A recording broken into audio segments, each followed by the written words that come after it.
Wow! Parang gising ah. Di ba? Parang gising ah. Hanggang mamaya yan ha. Di po. Okay na. Maubusan tayo oras. Kasi orasan. Sige po. At magandang gabi po sa bawat isa. Muli ay isang pribilehiyo na makapagsalita sa mga tinawag ng Diyos, sa mga tinulak, tinopak, at saka tinorture.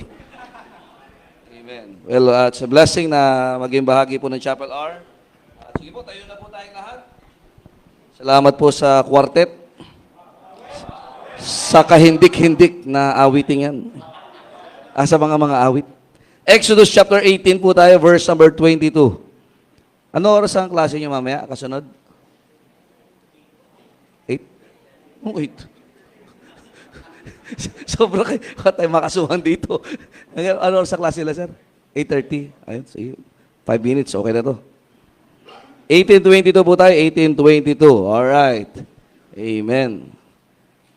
Sabay-sabay po tayo magbasa. Exodus chapter 18, verse number 22. Let us read all together. Go.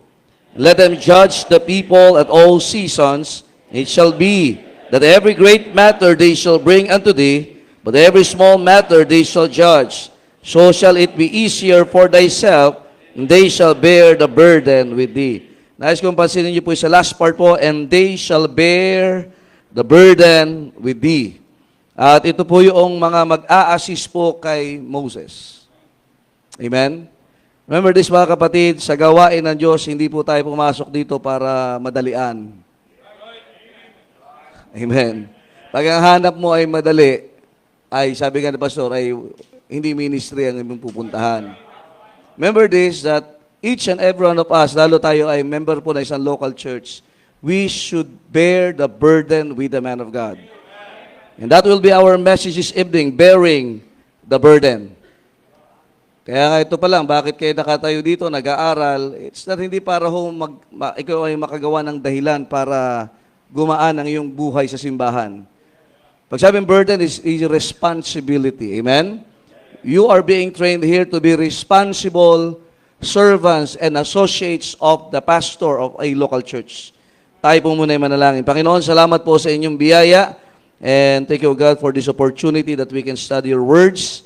Dalangin ko, Diyos, that it will help thy servants tonight as they minister to their local churches.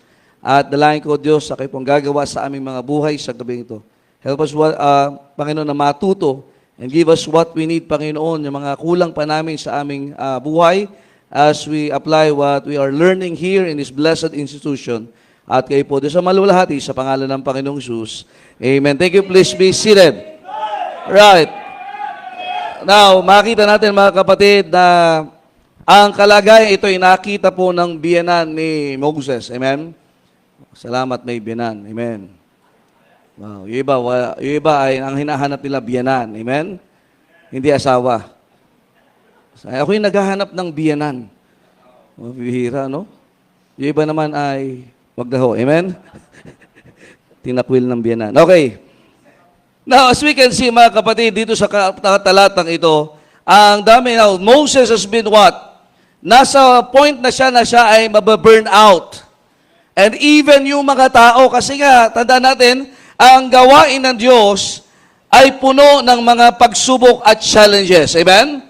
Kaya nga bilang mga estudyante ng Bible College, mga kapatid, kayo po ay sinasanay na magbuhat ng mga burdens or responsibilities. Amen? Tandaan natin, we are not training here to be weak. We are not being trained here to be irresponsible.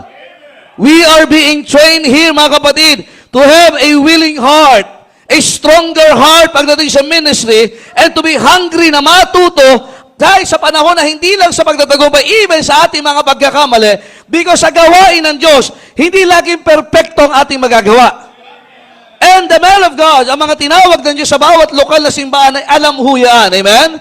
That's why kayo po ay pinahintulutan na mag-aral dito sa pinagpalang institusyon na to so that you can bear the burden sapagkat ang burden sa gawain ng Diyos ay matindi.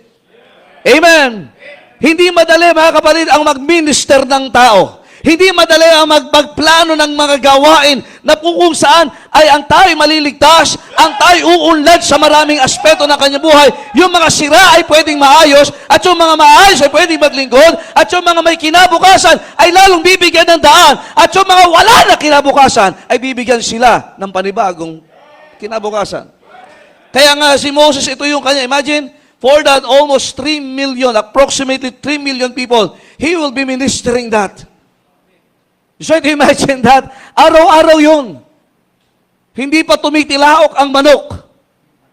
Sapagkat hindi pa ho sila nagsasabong. Amen? Ay, naandyan na. Nakaredy na yung gagawin nila. Just the same with us. Hindi ka pa gumigising. Naandyan na. Magsisimula ang umaga natin, devotion. Amen? Sapagkat tandaan natin, hindi ka lalakas kung wala kang salita ng Diyos. Magiging mahina ka now. Ang nakakalungkot, you are performing the ministry with the man of God at ang unang nagiging broken at ang unang na-offend ay ikaw nakasama ng likod ng Diyos sa simbahan ng Panginoon. Are you listening, amen? Kaya minsan tayo yung nagiging problema. Imbis na tayo yung kakatuwang ng lingkod ng Diyos, tayo yung servant ng simbahan, tayo yung nagiging problema at nagiging stumbling block sa simbahan. Because we are not ready and we didn't make ourselves ready to bear the burden. Nandiyan po ba kayo, amen? Now, pagka-graduate mo sa Bible School, hindi gagaan ang gawain. Pero you are ready to bear the burden. Para yung mga nagwe-weights yan eh. Diba? Nagsimula sa magaan. Ay, pagka tumigil ka sa pag-weights, anong mangyayari? Yung tiyan mo lalaki. At lalo kang maghihina. Kaya pag tinigilan mo ang gawain na kung saan ikay tinrain dito na maaga ang gising, even yung pagkain kasama, even yung ugali, alam mo na yung programa mo, paggising pa lang at pagdaan ng buong araw, alam mo na yung gagawin mo. Kaya marami sa atin, bisa pagka-graduate, hinang-hina. Bakit? Hindi ginawa yung training niya dito. They ought to be what? The burden bearers in the ministry, but the problem is they became the burden in the ministry. Are you listening? Now, kaya nga Moses was what? Binigyan siya ng counsel. Kaya nga, kita ito ni Jethro, sabi niya, they shall bear the burden with thee. The question tonight is, are you mentally prepared to bear that burden? Kasi minsan yan ang nagkakaroon problema. Nasya-shock. Kaya hindi mo maunawaan, bakit kayo ginigising ng maaga? Bakit may takal ang kain? Bakit na lang ang daming responsibility? Bakit bugbog kami ng schedule? Sapagkat tandaan natin, you are being prepared mentally to bear that burden. Kaya bisa dito pa lang sa labanan dito, dahil bumabagsak na. Nakikinig ba kayo? Asa sabihin, hindi ito ang sinukuan ko ng buhay. Anong sinukuan mo? Whether ikay magpapastor o hindi, lahat tayo ay servant ng local church. If you are not a servant of the local church, you are in the wrong position. Nandiyan pa ho ba kayo, amen? Kaya natin, we ought what? To be a help to the man of God. The question is, are you a help? Nagiging tulong ka ba sa pastor mo? Hindi makasagot yung iba. Kaya tayo tinatrain dito. Ang maganda nga dito, parang expressway itong BHBC para ma-absorb mo lahat yung kailangan. Para pagdating doon, pwede ka makipagsabay sa man of God at pasasabayan mo siya sapagkat hindi lahat ng mga miyembro maunawaan ang gawain at hindi lahat sila makakatyan. And we need what? Kailangan na may mga susuporta na kahit ang simbahan, minsan ay hindi na unawaan. There will be what? Burden bearers. Burden bearers. Imagine, hindi nag-amen ng church, ikaw yung nag-amen. Imagine, negative na yung ibang membro ng simbahan, kayo yung positive. And it is contagious. Are you listening, amen?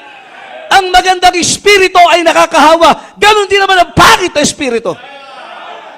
That's why, makikita natin, Moses was in the brink of what? Of collapse, mentally. Nasa edge na siya, dumarating. Alam niyo, kahit ang mga pastor, naranasan yan. Salamat na lang, may mga miyembro si Matt, may mga tinawag ng Diyos talagang, yes sir, it is possible by God's grace. Mangyayari po yan. Sa tingin na iba negative, pero hindi, kaya po yan, Pastor. Yan ang kailangan natin sa gawain ng Diyos. Hindi yung, ang hirap naman po niyan, bakit na naman ako? At nagiging paniki ka na naman. At ikay nagkakaroon na naman ng mga tanong. At ang matindi doon, nakakahawa ka pa sa ibang mga miyembro. Pero maganda ikay makahawa sa magandang kaparaanan. Ito nga, sabi na ating pastor, ito yung vision ng church, gawin po natin ito. Amen? And these are burden bearers. And this is the reason why you are here and enrolled in this blessed institution. Sabi nila, dapat, we are not training weak people. Hindi sa katawan yan, kapatid.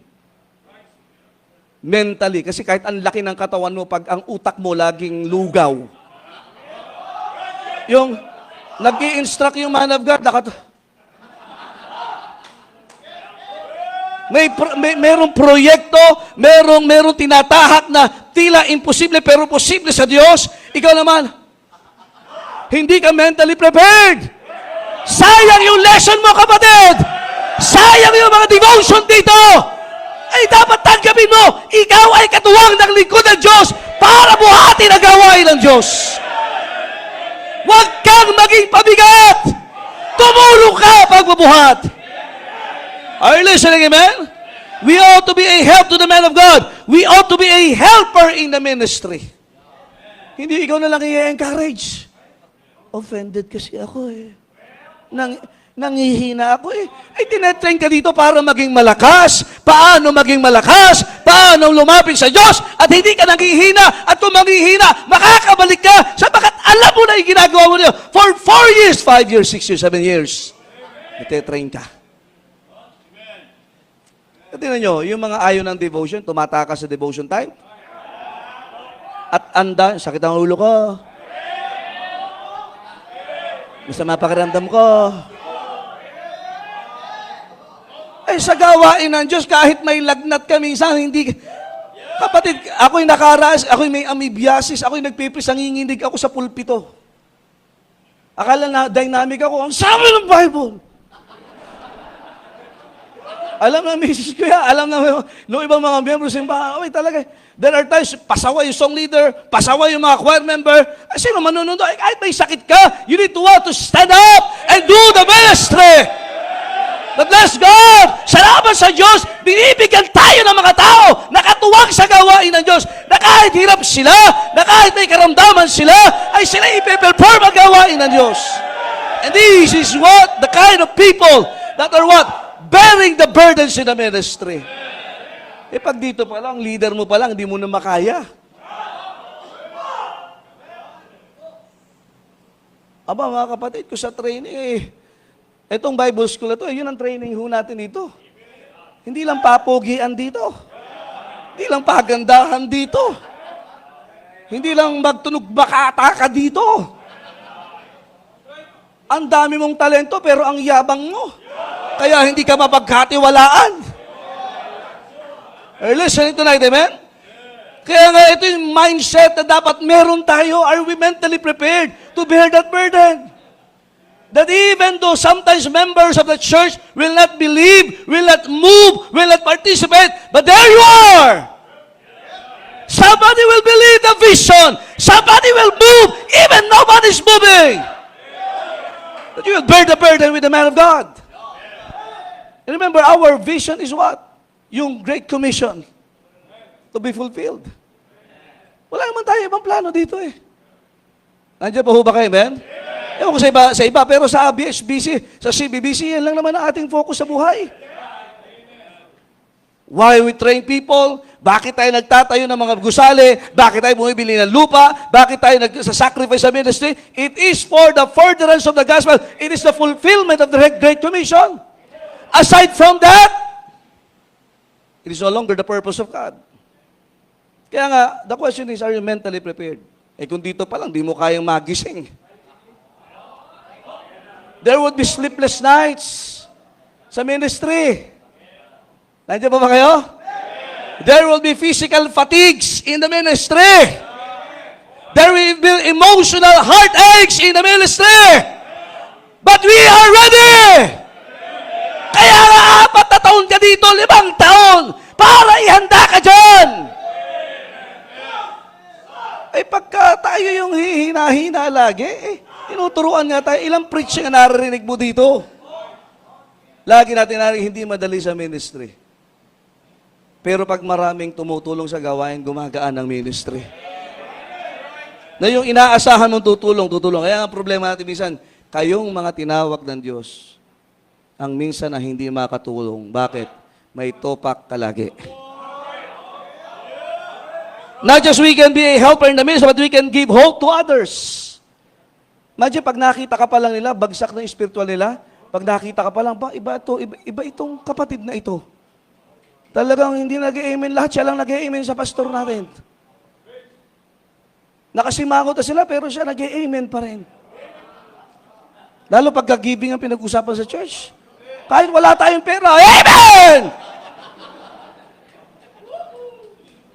Siguro laki ng binibigay nun. Hindi sa laki yan, kapatid. Sa pananampalataya yan. Amen? Mga kapatid, kailangan burden bearers. Hindi natin kailangan yung Pride Month. Ibang lang dinadala. Parang meron dito Number 1, just like in the time of Moses, number 1, let us see the limits that should be sensed in the work of God. Naunawaan ba natin mga kapatid that there is a limit of time? There's a limit of time. In verse 13, tingnan niyo sabi ng Bible, and it came to pass on the morrow that Moses sat to judge the people. And the people stood by Moses from the morning unto the evening. Supposedly, mas mapapadali yung gawain kung may katuwang. Kaya lang minsan nag-iisa yung lingkod ng Diyos. Walang nakakakita, nagtatago sa dome.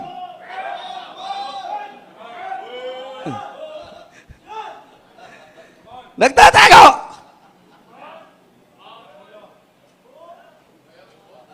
Minsan hindi lang sa dorm, sa katamaran. Imagine yung mga tao nakatayo, nag-iisa si Moses.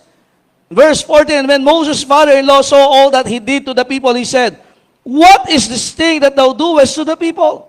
Why sittest thou thyself alone, and all the people stand by thee from morning unto even?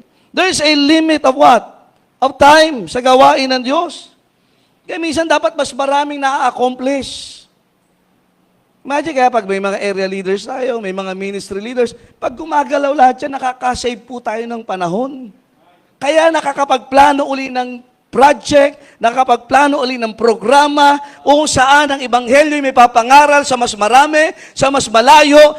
Ngayon, ang problema, pagkakaunti ang mga gumagawa, nagiging limitado. And imbis yung matatapos natin for a certain time of span, hindi nagagawa. Yung leader, pakaangka, ang walang vision, walang goal. Iba ang diskarte niya kaysa sa pastor niya. Yung pastor niya, dapat may goal tayo, ganito. Siya, ang goal ko lang ay lumabas at pumasok.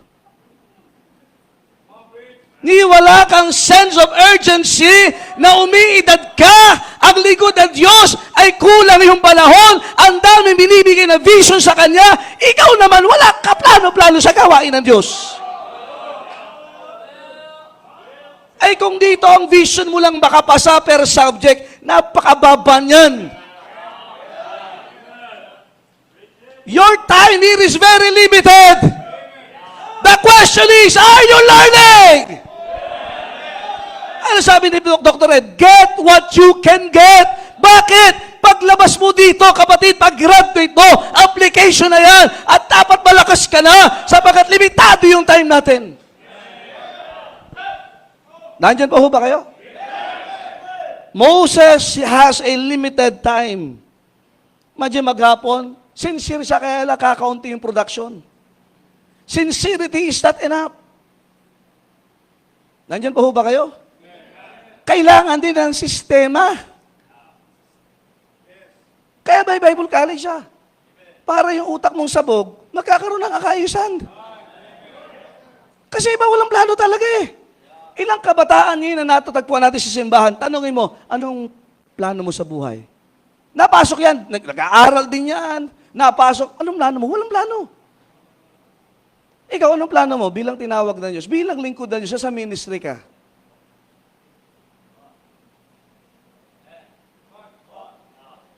Sa Book of John, sabi ng Panginoon, greater works ang magagawa nyo. The question is, are you prepared? Are you using your limited time for greater works? O pagdating dito, uubusin mo yung isip mo na, paano kaya ma-discourage? Paano kaya maasar? Nauubos ang oras mo sa mga bagay na hindi mahalaga.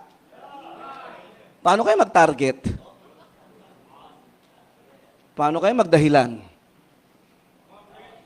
Now, the man of God here has a limited time. He was sincere, but the system is not right. Napakalaki ng kanyang gagawin. There is a limit to what one man can do. Pero salamat sa Diyos, if you are here to bear that burden, you will be a blessing to the church, and you will be a blessing to the man of God. Ang nakakalungkot niya, minsan, mas marami pang mas tumatagal sa simbahan ng mga babae kaysa sa mga lalaki. Ang laki-laki ng muscle mo, backslider ka naman lagi. Yung mga muscle sa mukha na lang, amen? Get the training! Get wisdom! Get the heart! Kung ano may puso! Para kahit pisang pagod yung katawan, yung puso mo, masaya pa rin. Abay, sa gawain darating sa punto na ganyan, mga kapatid. Lalo pag may construction. Ay, dyan marami nagkukwit, lalo pag mapalad kayo kung ang simbahan nyo established na. Pero pag ang simbahan ay nasa time ng building pa, talagang kailangan patatagin mo ang puso mo dyan. Ay, darating sa punto, pagkain limitado, ang daming trabaho. Mapapagalitan ka ba? Bakit ka napapagalitan? Kasi alam na ikaw ay katuwang at mauunawaan mo ang bigat ng gawain ng Panginoon. Pero alam nyo, pag nakakayanan mo yung bigat na yan, di ba mas malakas ka? Pag nakakita ka ng iba ang problema niya, umiiyak na siya, nalulungo na gusto magpakamatay sa'yo naman, ha? Yan lang. Di ba? Hindi ka mamamaril. Nasabihan ka lang, ang pangit ang gupit mo. Namaril ka na. O dito, kahit nasabihin, pangit ka! Ah, praise the Lord! Ito yung pangit na mangangaral ang salita ng Diyos. Pangit man sa iyong paningin, gumagwapo din. O di ba? Ano sabi sa ating homiletics? Pag nasa likuran ka ng pulpito, ang gwapo mo. Kaya bumili ka ng sarili mong pulpito. Ba't iyan na natandaan ko nun eh. Kaya pala sabi, bakit di mo iniwala? Ay, ito kasi natutunan namin eh. Are you listening? But there are times you will be preaching, you will be teaching, ang pangit ang tingin sa'yo, pero you ought to bear the burden. Maranasan mo yung mga miyembro, ayaw sa'yo. Amen. Eh dahil sanay ka, oh, ayos, sanay na ako dyan. Ang kaklase ko, ayaw sa akin eh. Totoo yan. Amen? Nagbubuo ka ng programa, ito ang programa ng simbahan. Sanay ka na dito. Kaya talaga pinatatatag tayo dito. Kasi balang araw darating sa punto, kapatid, kaya hindi lahat ng tao matutuwa sa iyo sa ministry.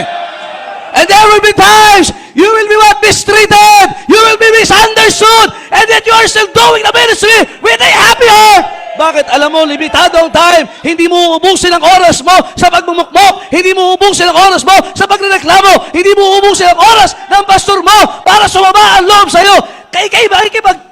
Gawa sa gawain ng Diyos. Kaya mga kapatid, sayang ang panahon. Yung iba nga sabi, kung ako'y naligtas lang ng bata-bata pa. Ayun nga, kagandahan. Sulitin na natin ngayon. Dapat wala nang natatapon na oras sa atin.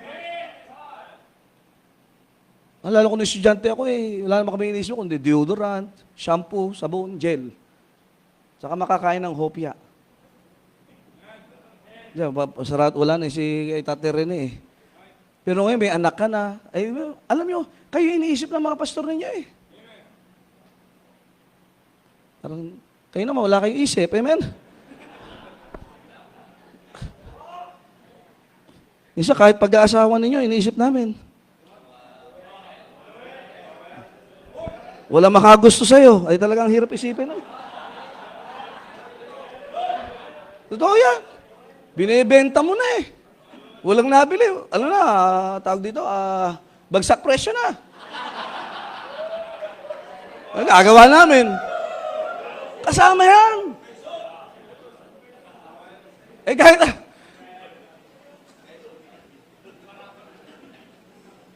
alam niyo ba yun? Amen? Wala na kami magagawa sa mukha nyo. Wala rin kami magagawa sa mukha namin. But we have a limited time. Lahat tayo. Gamitin natin yung time natin.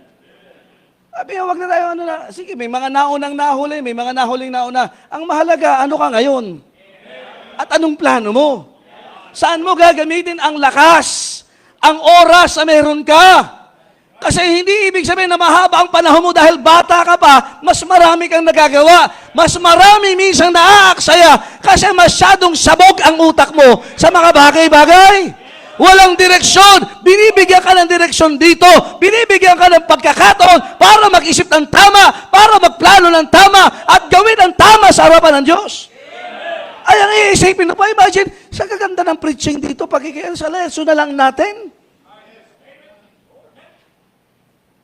Maiisipan mo pa talaga maghanap ng pangit na dahilan?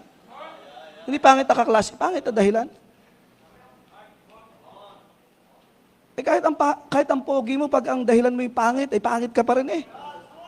Pero kahit ang mutsura natin ay hindi man kaaya-aya, gumugwapo at gumaganda pagkatama ang dahilan natin. Tinan yung itsura ng mga backslider. Tingnan yung itsura nila. Ang edad ay 18, pero mukhang 80. Pero tingnan yung itsura nyo, mukhang bata eh. Huwag mo lang palalakarin. Delikado pag lumakad eh. Hindi lang mga kapatid, there's a limit of strength. Anong sabi ni Jethro, verses 17 and 18? And Moses' father-in-law said unto him, the thing that thou doest is not good. Kaya nakinig ko kayo, pag nakita nyo ang pastor ninyo, na pagod lagi, kasi hindi ka, tapos ikaw relax na relax, mahiya ka naman, oy. Sabi mo, fresh na fresh ako ngayon. Wala kang ginagawa eh. Ano sabi ni Jethro? Hindi mabuti yan. Kaya pag ang pastor pagod sa gawain, dapat pagod ka rin sa gawain. Pag ang pastor busy ka rin. Eh busy ka, ano bang dahilan ko ngayong araw na ito? Eh wala, puro ka dahilan. Kaya hanggang ngayon, iba sa inyo, hindi pa nag-full time.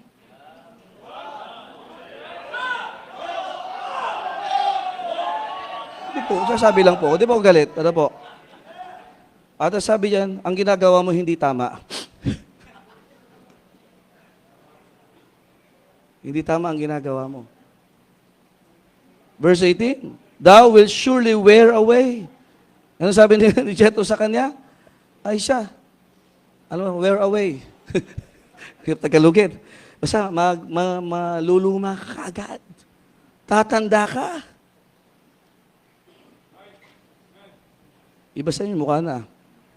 Both thou and this people that is with thee, for this thing is too heavy for thee.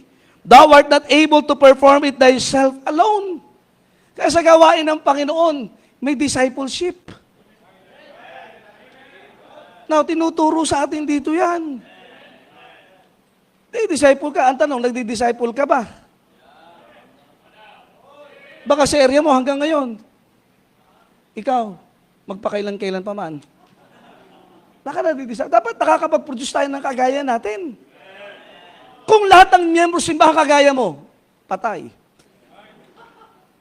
Kung kagaya mo lahat ng miyembro simbahan, may mga na-disciple ka, anong simbahan kaya meron tayo? Tulog. Kasi lagi kang tulog. Sa klase, tulog. Meron mang giver. Wow. Ang bilis sa project. Soul winner, pambihira. Ang dahil bisita every Sunday. Amen? Pag backslider, spiritual ang Monday, Tuesday, Wednesday, backslider ulit. Amen?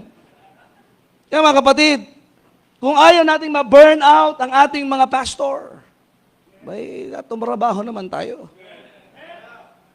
Amen? At kung ayaw mo naman ma-burn out sa area at sa ministry, mag-disciple ka. Ano sabi ni Dr. Jack Hatch? Yung trabaho ng 10 ay dapat gawin ng 10. Pag ang katrabaho ng 10 ginagawa ng isa, ay hindi matalino yan. Ang masaklap dito, kung wala kang tinatrabaho. Kaya normal mapagod kung may ginagawa.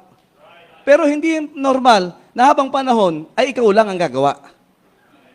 Dapat may matrain tayo na mga gagawa din sa gawain ng Diyos. Kaya nga kayo katuwang ng pastor. Kasama ka nagtitrain ng mga members. Hindi yung 4 na taon na, ikaw pa rin ang tinatrain. Dapat nagtitrain ka na. And the things that thou hast heard of me among men and witnesses, the same, commit thou to faithful men. Dapat nagkukumit talaga tayo. We should produce yung lahi natin. Kaya kung kayo mahilig sa electric car ngayon, BYD, bading yung driver, ay delikado yan.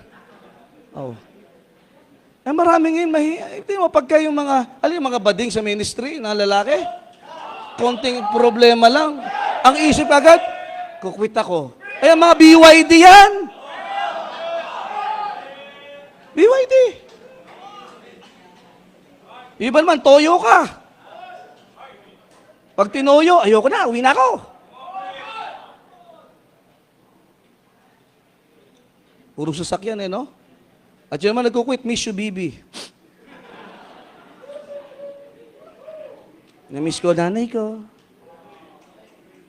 Imbis na makakatulong, wala. Kung ano nung iniisip dito.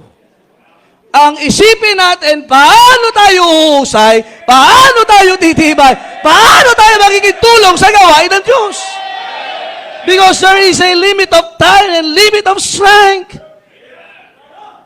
We should have a delegation in the ministry. Kaya delegate ang trabaho. Kaya pag basta marami kang ginagawa at pinagkakatiwalaan ka ng pastor mo, praise the Lord. Kaya mas maganda yung busy ka eh. Okay lang mapagod ka, konting pahinga lang, prayer, malakas ka na uli. Samahan mo na rin ang Andy Rice kung wala ka pang diabetes. Kasi limitado. Amen? Also, there are the loads that must be shared in the work of God. Kaya dapat talaga, sabi ni Jethro, napakabigat ito sa'yo. Nakikita nyo ba ang gawain ng Panginoon? Hello? Kahit saan mga kapatid, hindi kaya ito ang gawain, hindi gawain ng isang tao lang. Kaya pinagpapala ang simbahan kasi may mga tinatawag ang Diyos na nakakatuwang sa gawain. Salamat po sa Panginoon, may mga katuwang ang lingkod ng Diyos sa bawat simbahan. At 99.9% narito sa Bible School. Yung iba kasi ay germs. Madumi ang isip. Madumi ang bibig. Madumi ang buhay. Madumi ang puso. Ikaw yung 0.1% germs. Kailangan kang kudkurin sa gawain. Kaya dapat binabalatan ka ng buhay sa preaching time. Hindi yung tinutulugan mo lang! Tulog ka ng tulog. Akala mo hindi mo kailangan ng preaching. Kaya konting bigat lang, ayaw na! Konting hirap lang, ayaw na! Ikaw ang nagdudulot ng maagang kamatayan ng mga pastor. Kasi imbis ang binubuhat ay gawain ang binubuhat mo. Paano kaya maligawan to na hindi ako nahuhuli? Tandaan natin, ang laki ho ng gawain mga kapatid. The size is very great. Are you listening? Kaya nga even ang Panginoon sabi niya, pray that the Lord of the harvest will send what? Laborers. Kasi laki ng gawain. Laki ng gawain. Kaya ito nakita, imagine 3 million. Wala pa naman 3 million. Eh kahit magpastor ka ng 50, 100, 200, 300, eh lalo kung 1,000 na. Iba-iba ugali niyan. Eh huwag ka na sumama sa pasaway. Parang ngayon ng iba Ano sumama doon? ikay sasama doon sa mga bumubuhat kasama ng lingkod ng Diyos. At handa ka mapagalitan, handa ka mapagkatiwalaan, handa ka mabigyan ng pagkakataon. At kung hindi ka bibigyan ng pagkakataon, ikaw ay sasamahan mo pa rin ang lingkod ng Diyos sa gawain ng Panginoon. Imagine kay Moses, ang bigat to. Kaya kailangan. Kaya kung hindi ka pa pinagkatiwalaan para sa 15 tao, ang binigay lang sa 10, edi maging faithful ka doon sa 10. Ganun lang kasimple yun. Huwag ka mananagiling, mas magaling ako doon ah. Bakit? May sakit ba siya? Ha? Tapos, hindi maipinta ang mukha mo pag hindi ka yung binig, sabi mo, deserve ko yun. Ano yung ang problema natin ngayon, kahit sa mga manggagawa, yung entitlement eh. Hindi ka payag na ikay maging basahan. Eh naman, kung makidorma tayo at isang blessing tayo. Eh minsan bakit kaya ako hindi pa inaalis sa CR? Eh kailangan ka na i-flush. Responsibility. Yung problema, ayaw nila, CR. Eh Santa Cruzon, ang CR nun, talagang ewan ko nandun pa yon. Hindi nalubog. Barado lahat. Kakanta ka sa quad, naka-long sleeve ka. Tatawagin ka, ikaw yung nakasa. Kasi isang first year eh. Kailangan mo nang dukutin. Talagang, bago kumanta sa choir, fresh na fresh. Kaya nagkaroon ng sakit ang paa ko nung gawa nung yung aming barado. Kailangan mo salukin. Pag napuno na ang salok. Ewan bakit. Hirap ikwento. Ano kasi? Ha? Eh 5 kami first year, ayaw mag full time ng 4, ayaw mag-stay. Yung pala ganun ang gawain simbahan. Ay, ayos lang. Pag ikay naghahanap ng maaluan, hindi ka nagiging katulong pagbubuhat. Maganda kayo pag, sino ready? Ako po. Ang bihira, hindi. Sino ready? Hindi, busy po ako. Ay, kanya-kanyang dahilan eh. Maganda yung on-call ka. Buti pa yung doktor on-call. Ay, dapat tayong mga tinawag ng Diyos on-call. Sapagkat darating ang panahon na kahit oras ang tulog mo, dahil may membro mga kailangan sa'yo, ng payo mo lang sa salita ng Diyos, kailangan on-call ka. Eh kung dito palang tinetrain mo na ang sarili mo na tumakas, at ikay nagiging abogado lagi, ang galing mong magsinungaling, hindi magpaliwanag, magsinungaling. Ay parang masakit po yung ulo ko ngayon. Baka diretso ko na po bukas to. Ay uuwi po ako at may sakit po yung lolo ko. Di ba kamamatay lang ng lolo mo last month? Ay pangalawang lolo ko yun. Ang daming dahilan. Gamitin mo ang katalinuhan para buhatin ang gawain ng Diyos. Yung kahit titignan mo mahirap pero hindi, kaya to, kaya to, binigay sa akin to, kaya ito. Hindi yung, Pastor, kayo na lang po, kaya nyo yan eh. Ikaw nakaisip, ikaw gumawa. Minsan may ganyan eh. Kaya maganda yung training sa atin na kahit pinagawa sa'yo, sige po, kahit hindi mo, sige po, susubukan ko po. Hindi ka muna ko kontra na, hindi ko po kaya yan. Naku, pagkaganyan ng naku, hindi ka pagpapalain ng Diyos. Yung china-challenge ka pa lang, binibigyan ka ng pagkakataong lumago at umalis sa comfort zone mo, may dahilan ka kaagad. Sige po, subukan ko po. At least kung nag-fail ka na sumubok ka. Kesa naman hindi mo pa sinusubukan, ay hindi ka na naniniwala. Tandaan nyo ang Panginoong Kristo, hindi gumawa ng himala doon sa mga hindi naniniwala. Pero yung naniniwala, sumusunod, na kahit imposible, ay gagawin ko po sa biyaya ng Diyos. Ang maganda na yung nagkakamali ka, sumasablay ka, na sumunod ka. Kaysa naman, natatakot ka magkamali, pero at the expense, hindi ka sumusunod. There will be loads. And number 3, there will be lives that will be spared. Alam niyo itong panahon ni Moses to? Ilan yung tao na minsan hanggang gabi, hindi pa kumakain. May pamilyang naghihintay ng payo ng lingkod ng Diyos, nakapila pa. Kaya dapat kumuha ka ng wisdom talaga dito. By the way, huwag ka magtuturo ng mga katuroang hindi pa naniniwalaan ng pastor mo at ng simbahan nyo. Salamat sa Diyos, iisa tayo ng paniniwala dito. Nandyan pa ba kayo? Huwag kang nagiging sanhin ng kalituhan ng mga tao sa simbahan. Lumago ka sa pulpito ng pastor mo. Ang chapel hour, ito po ay para lang hugutin yung mga bagay at palitawin yung mga bagay na natututunan nyo sa inyong simbahan at sa ating eskwelahan. Sapagat may mga buhay na nakasalalay po sa atin na binigay ng Diyos. Noon, hindi ko maunawaan yan. Kasi ang alam ko lang, basta makakain, makatulog, makapag-area, makapag-ministry. Yun lang isip ko. Pero alam nyo, Pastor, ginagawa ko na yan. Praise the Lord. Pero tandaan mo, tingnan mo yung value ng buhay ng mga taong dinadala ng Diyos sa inyo. Ilang beses na tayo nakakita na talagang yung lipunan wala nang solusyon. Yung pamilya sinusuka na. Meron kami bago ngayon nadalo sa amin. Nung binibisita ko, nagtatago. Yung pala, nag-atheist na siya. So, sige lang. Sabi ko na sa mga magpatuloy lang kayo. Bay, ngayon kasama na sa simbahan.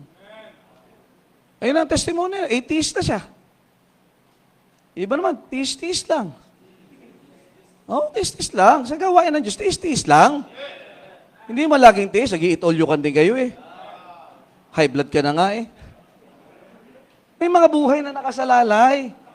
Kaya yung panahon na ikay nagtsatsaga sa pag-aaral, nag-a-absorb ka ng mga bagay dito, tandaan mo, gagamitin niya ng Diyos. It may not be today, but there will come a time, may panahon, na yan ay magagamit mo at magiging katuwang ka ng pastor para tulungan yung mga buhay na yan. Kapatid, we are in the ministry to be a help. Kagaya, isa sa Book of Romans, she was a succorer, a helper in the church. Alam mo, maganda yung helper tayo eh. Amen? Ay yung to be a help is already a what? A success. Aba, pag naging tulong ka sa gawain, hindi man siguro ikaw yung laging nakikita, napapalakpakan, pero tumatakbo ang gawain ng maayos. That is already what? A success. That is already what? Fulfillment.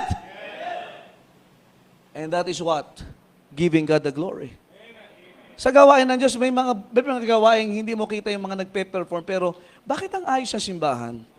Bakit ang ayos ang ministering ito? Sapagkat naandyan yung mga burden bearers. Naandyan sila. Pero pagka ikay nawala dyan, na dapat ikay katuwang, nakaka-apekto sa karamihan. Tingnan nyo, pag may Bible student na nag-quit, apektado simbahan eh. Akala nyo ba yun? Kaya nagkakaroon sila ng duda. Kahit yung mga magulang ng mga susunod, may nag-quit, may nagsuko ng buhay, baka magaya kay ano yan. Yung pagtitiis nyo, pagpapatuloy, it's already a blessing. Nakatuwang ka pa sa gawain, you are already a blessing. Hello? Kaya nga mga kapatid, let us bear the burdens. Ihanda mo na sarili mo dito, amen? Sometimes hindi ka mapapasalamatan, sometimes hindi ka matitreat as you are to be treated well, but salamat sa Panginoon, bahala ang Diyos sa atin. Bahala ang Diyos sa atin. Bahala ang Diyos. Huwag tayo maghahanap ng treatment na, hindi man, praise the Lord, we are here for God.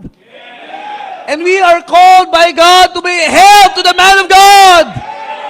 To be a servant of the church. Kaya mga ang tawag sa kanila servant, that is the highest. To serve the living God through the church, it is the best experience that we can have. Are you listening? Amen?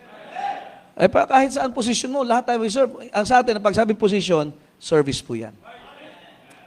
Type mo na.